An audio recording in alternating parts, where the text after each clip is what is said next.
मस्तपैकी गरमागरम घडीची पोळी, वाफळलेला गरम गरम भात, सोबत पोह्याचा पापड आणि आळूची ताकातली भाजी. अगदी अफलातून बेत आहे हा. तुम्ही नक्की करून बघा.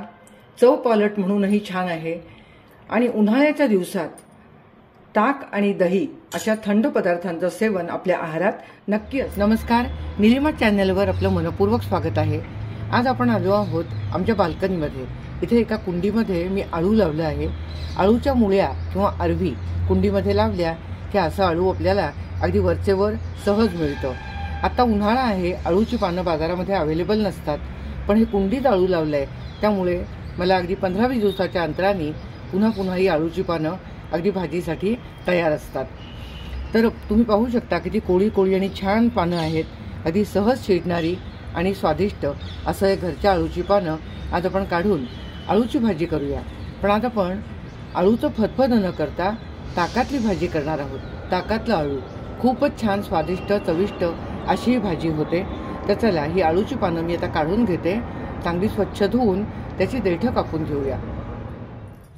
आळूची पानं स्वच्छ धुवून घेतलेली आहेत आणि देठं सोलून घेतली आहेत. देठाला असा एक चिवट धागा असतो, एक असं कव्हर असतं, ते काढून घ्यायचं.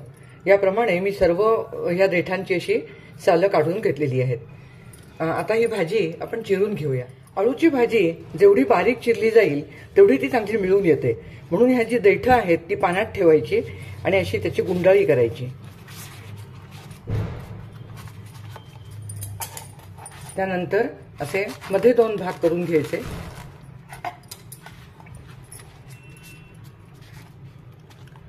आता असं घट्ट पकडून असे तिरके तिरके कट द्यायचे, म्हणजे भाजी अशी बारीक चिरली जाते आणि त्याबरोबर देठही कापली जातात.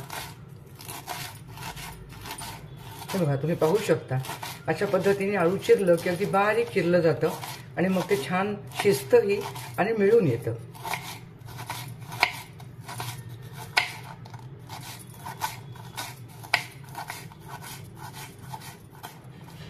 आळू आता बारीक चिरून घेतलेले आहे. बाकीच्या साहित्यामध्ये हिरव्या मिरच्यांचे तुकडे, आल्याचे काप, स्वच्छ धुवून घेतलेली कोथिंबीर, जिरं घेतलाय अर्धा पाऊण चमचा आणि हे ओलं खोबरं. याचं आपल्याला मिक्सरवरती वाटून घ्यायचं आहे. इथे मी घेतलेलं आहे कढीपत्ता, भाजलेले शेंगदाणे आणि लाल सुक्या मिरच्यांचे तुकडे. डाळ मी काल रात्री भिजत घातली होती. ही चण्याची डाळ आहे.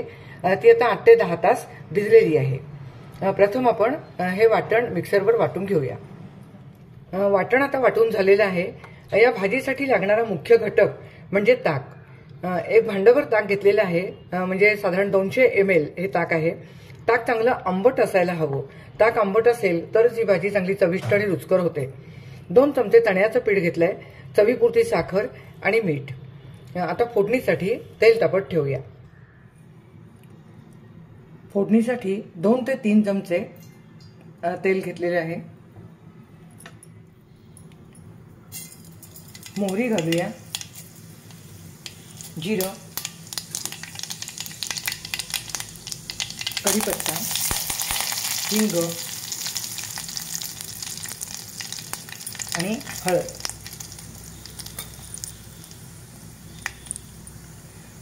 आता प्रथम घालूया चण्याची डाळ.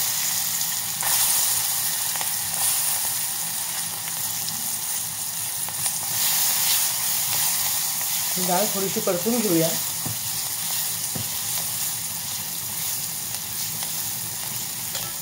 आणि आता यामध्ये घालूया आपण हे जे वाटण केलंय ते आपण या फोडणीमध्ये चांगलं परतून घेऊया.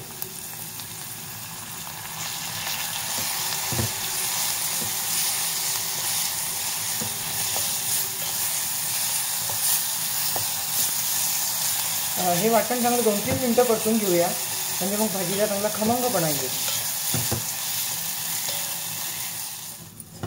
आता 2 ते 3 मिनिटं हे चांगलं परतून झालं. आता यामध्ये चिरलेलं आळू घालूया.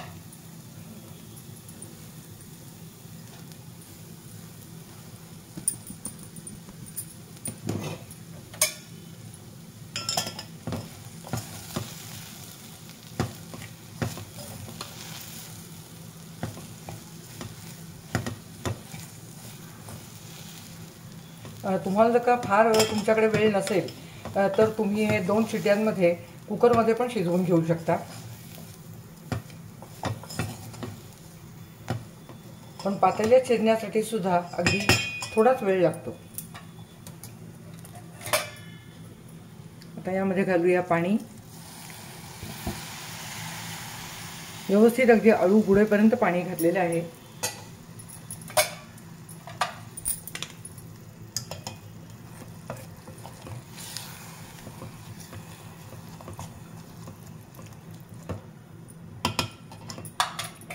असं पातेल्यात शिजण्यासाठी साधारण 10 ते 12 मिनिटं लागतील.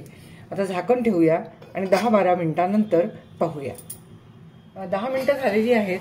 भाजी शिजली का पाहूया. भाजी तर खूप छान शिजलेली आहे.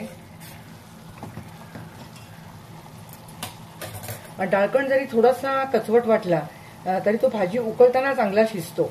आता तो शिजलेला आहेच, पण जर का थोडासा कमी असेल तरी आपल्याला ही भाजी नंतर उकळवायची आहे. त्यावेळेला ही डाळ अगदी पूर्ण शिजते. या भाजीमध्ये आपल्याला ताक घालायचं आहे. एरवी आपण अळूचं फतफतं करताना त्यामध्ये चिंचेचा वापर केलेला असतो. या भाजीमध्ये आपल्याला ताक घालायचं आहे. ताकामुळे ह्याचा खादरेपणा कमी होतो. जसा चिंचेमुळे अळूचा खादरेपणा कमी होतो त्याचप्रमाणे आंबट ताक घातलं की अळूचा खादरेपणा कमी होतो. तर ते ताक घालायचं आहे आपल्याला. म्हणून ही भाजी आपण आता पूर्णपणे थंड करून घेऊया. भाजी आता पूर्ण थंड झालेली आहे. आता थोडीशी मिळून येण्यासाठी ही डावेनी किंवा स्मॅशरनी अशी घाटून घ्यायची. त्याआधी त्यामध्ये 1 ते 1.5 चमचा मी हे चण्याचं पीठ घालते आहे. आणि आता भाजी चांगली घाटून घेऊया. ही भाजी मी पितळ्याच्या कढईच्या पातेलीत केलेली आहे. कारण यामध्ये आपण ताक घालणार आहोत आणि ताकाचा पदार्थ इतर कोणत्याही धातूमध्ये थोडासा खराब होतो, विळसतो. तर स्टीलचं कोणतंही भांडं घ्या. स्टीलची कढई चालेल किंवा स्टीलचं जाडसर पातेलं चालेल किंवा पितळ्याचं कढईचं पातेलं चालेल.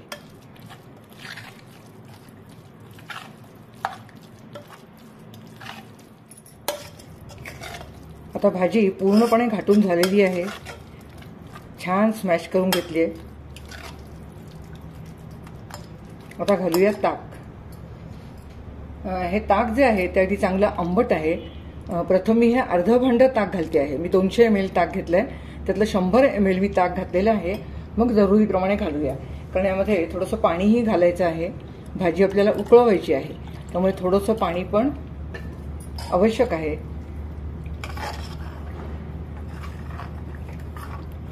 आता तुम्हाला ही भाजी कितपत पातळ हवी किंवा कशी घट्ट हवी त्याप्रमाणे तुम्ही याच्यामध्ये ते उरलेलं ताक घाला.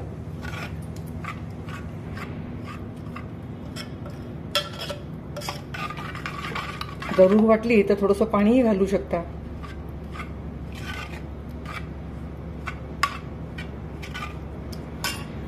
आता हे पूर्ण ताक मी ह्या भाजीमध्ये घालते आहे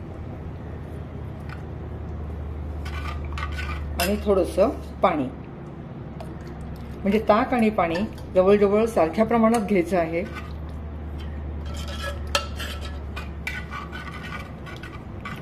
आता ही भाजी आपल्याला चांगली उकळवायची आहे, तर ही गॅसवर ठेवते.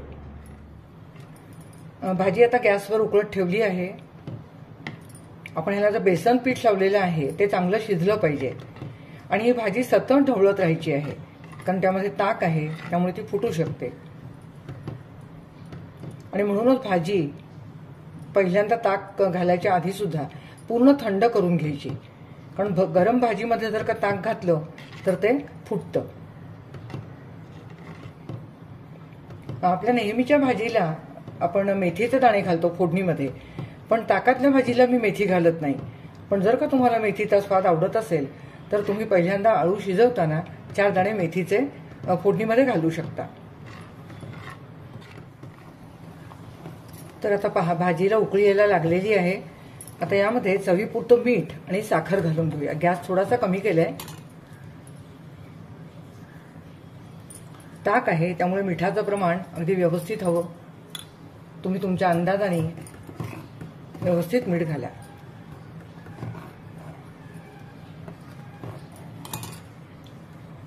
साखर घालूया. 1 चमचा साखर घातलेली आहे. आणि एक अर्धा चमचा जिऱ्याची पावडर. लाल तिखट मी आत्ता ह्यामध्ये घालत नाहीये, कारण हिरव्या मिरच्या मी 2-3 वापरलेल्या आहेतच आणि ह्या भाजीला मी वरून फोडणी देणार आहे. त्यामुळे त्याच्यामध्ये लाल सुक्या मिरच्या घालायच्या आहेत. त्याच वेळेला थोडंसं तिखटही घालायचं आहे, म्हणजे भाजीला रंग छान येतो. म्हणून मी आत्ता ह्याच्यामध्ये लाल तिखट घातलेलं नाही.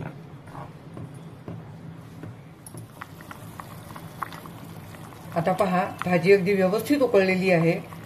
आता गॅस बंद करते आणि भाजीला वरून फोडणी देऊया. फोडणीसाठी इथे लहान कढलं तापत ठेवलेलं आहे. 3 ते 4 चमचे तेल घातलंय.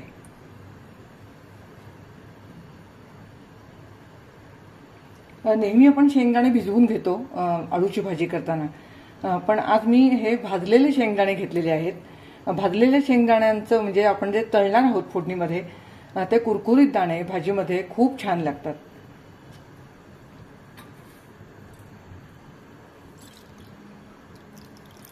मोहरी घालूया, थोडंसं जिरं, हिंग घालते,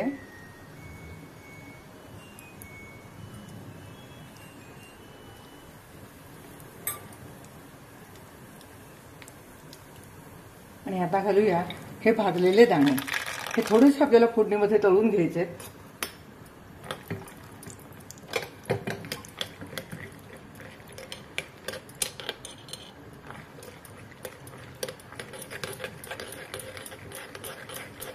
थोडासा रंग बदलेपर्यंत हे दाणे तळून घेऊया.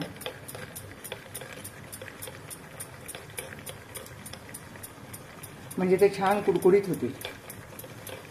अगदी लालही करायचे नाही. आता दाणे तळून झालेले आहेत. यामध्ये घालूया आता थोडीशी हळद,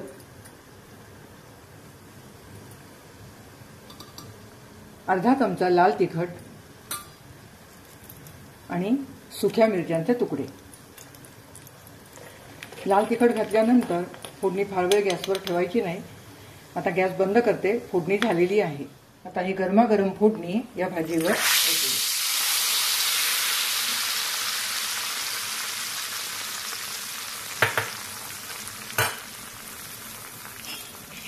आणि आता ही मस्तपैकी आपली ताकातली आळूची भाजी तयार आहे.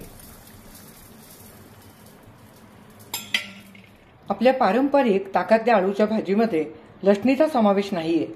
लसणीशिवाय सुद्धा ही भाजी खूप चविष्ट लागते. पण जर का तुम्हाला थोडीशी लसूण यामध्ये ऍड करायची असेल तर तुम्ही आपण जे आता वर्ण फोडणी घातली त्यामध्ये थोडीशी लसूण घालू शकता. मस्तपैकी गरमागरम घडीची पोळी, वाफळलेला गरम गरम भात, सोबत पोह्याचा पापड आणि आळूची ताकातली भाजी. अगदी अफलातून बेत आहे हा. तुम्ही नक्की करून बघा.